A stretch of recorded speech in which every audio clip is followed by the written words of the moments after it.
Hello everyone, and welcome to game number 2 of this eXo third place tournament placement matchup. That's right, they are playing for the third place matchup. I believe as this was playing, the finals were also being played, so I don't think anyone actually watched this one, so I'm going to bring it to you for video on demand services from my YouTube and probably from the eXo channel as well. Exodus Gaming Clan, StarCraft 2 Clan, I'm a member. It is so much fun. We do this tournament every week to see who is the best, and there's usually only like 2 or 3 of them that actually win, but that's okay because it's all in good fun. And if you can see that there's a little chat going on, and as I introduce these competitors, we have Sugareeboy up in the north side of the Xel'Naga Caverns playing Protoss in blue, and his opponent Ivernus playing Zerg wearing green in the south side of that same map, Xel'Naga Caverns. I believe this was a loser's pick, so I believe Sugareeboy has picked this thing. There is a very fast 10 pool going down, so a little bit of cheese coming out, going to try and press his advantage as Ivernus is up 1-0 in this best of 3. So it's going to be a 10 pool, and there's going to be some really fast Zerglings. We'll see how Sugareeboy is able to respond to this. He already has the makings of a wall off coming up, so he should be okay if he can get those second things down, maybe a forge, or even another gateway. He might want to go for forge, but he doesn't know that as he has not yet scouted. Speaking of scouting, Ivernus does have a drone on its way up, floating its flappy little wings. It's going to be able to easily make it in there as there's no probe anywhere near that. And as the first gateway comes up, we can see that Sugareeboy is going to do absolutely nothing with it until about right now. Okay, here comes the Zealot. That drone is actually blocking the cybernetics core from coming down, and I don't think that probe is going to win that war. Away it goes, and I believe he's going to put down a cybernetics core outside there. It does go down, so there will be warp gate technology, although that 10 pool is on its way. 4 Zerglings on the way up. Didn't correctly pool his larvae, I don't think, and here comes the next 2 for that magic number of 6 Zerglings for that Zergling rush. And there is no wall off yet. So he needs to get that wall up right now. That wall up.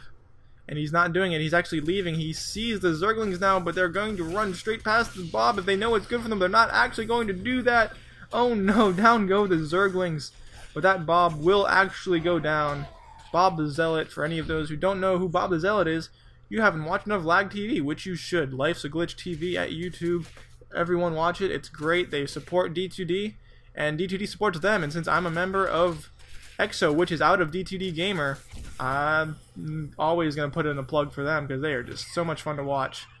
So many probes off the line, so much minerals being lost, and that one probe that's actually doing his job is actually going to get killed for it. You hate to see that. And here comes that Bob chasing out those Zerglings. But I think there's more on the way. No, there's not. He actually transitioned out of the cheese. Oh my gosh. He actually transitioned from a cheese into a decent macro game when I think he actually has more workers than his opponent. He does. He has 5 more workers. That's a significant amount. Wow. Ivernus just putting on a clinic on how to do that 10 pool rush. Sugareeboy, in the meantime, not using his chrono boost to try and get this warp gate technology or anything out of that gateway. He will put down a photon cannon. And I think this is a complete wall off. I don't think there's any way to actually get through there. I think that's actually too small of a thing. Is he still chasing down that Zergling? Yes, they finally goes down, chopped up into little itty bitty pieces, as you can see down there. Oh, Blizzard, you are just so morbid with your cutting animations and all your silly deaths. It's so much fun to watch. Thank you for that. That's just great. I think he's gonna have to tear down this wall.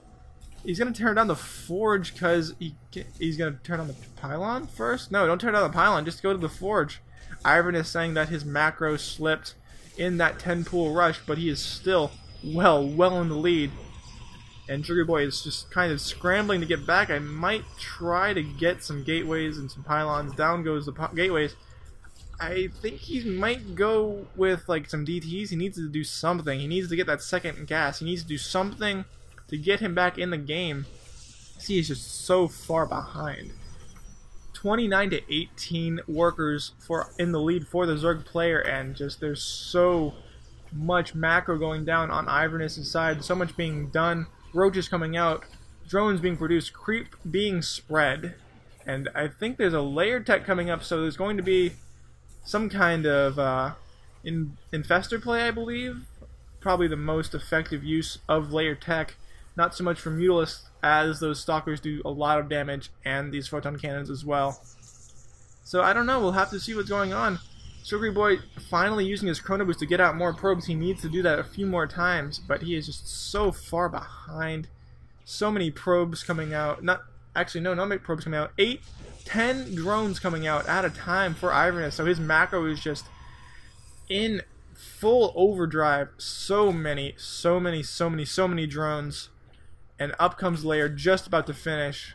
And I believe that there will be an infestation pit on the way. An evolution chamber is about to come up, so he'll get probably missile attack for those roaches, should he decide to go for roaches.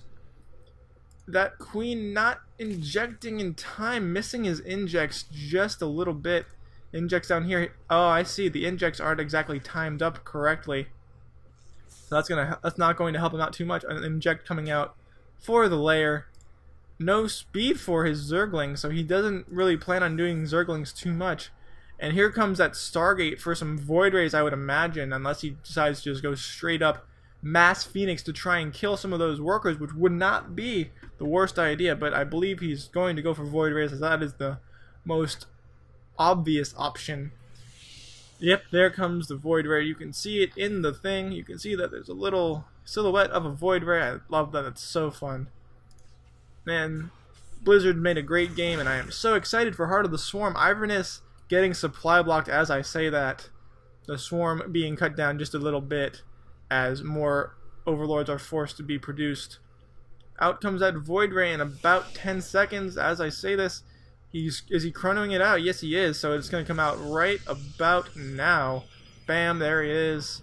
And another one coming up right behind it. So many minerals for Ivernus. He doesn't know what to do with them. He needs to expand. He needs to do something.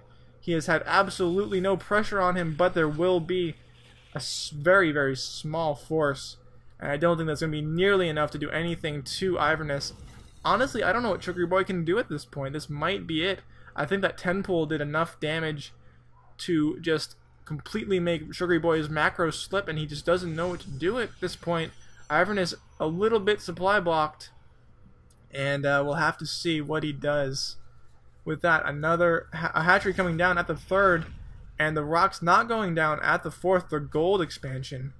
That would be so nice for Ivernus. He could shut the door so hard on his Protoss opponent. But we'll have to see what he does. Here comes a big push. And by big, I mean that all of the things that Sugareeboy has, if this push doesn't work, I don't know what he's going to be able to do.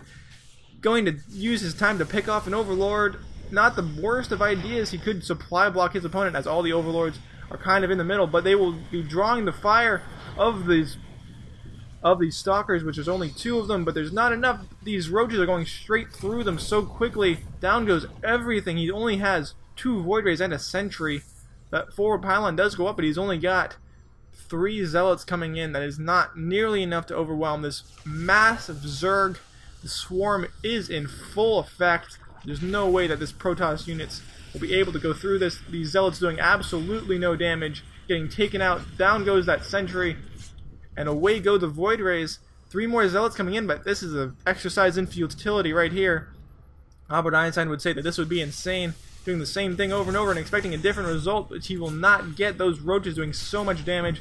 3 queens going to do so much damage to these Void Rays. Will have to go down. Goes 1 Void Ray. Transfuse is going down. Ivernus just going absolutely bonkers with all of this, and Sugareeboy leaves the game. So Ivernus will take the 3rd place spot in this week of the eXo weekly tournament. Congratulations to Ivernus for doing such a good job with the Swarm. Little bit of macro troubles, but he did such a good job with that 10 pool. It just looked so nice. It was such a good transition from the 10 pool as well into this Roach and slightly Hydralisk matchup. Once he saw the Void Race, he got some Hydralisks, which is what you want to do. And a Nidus Canal, which I didn't notice would have been able to completely circumvent pretty much the entire map, which would have been very, very fun to see. But we didn't get to see it, as Ivernus did more than enough macro to overcome the Sugareeboy army. So as I have said, Ivernus just now taking out that third place spot. It is his for the week. We'll have to see if he can hold on to it for the next one.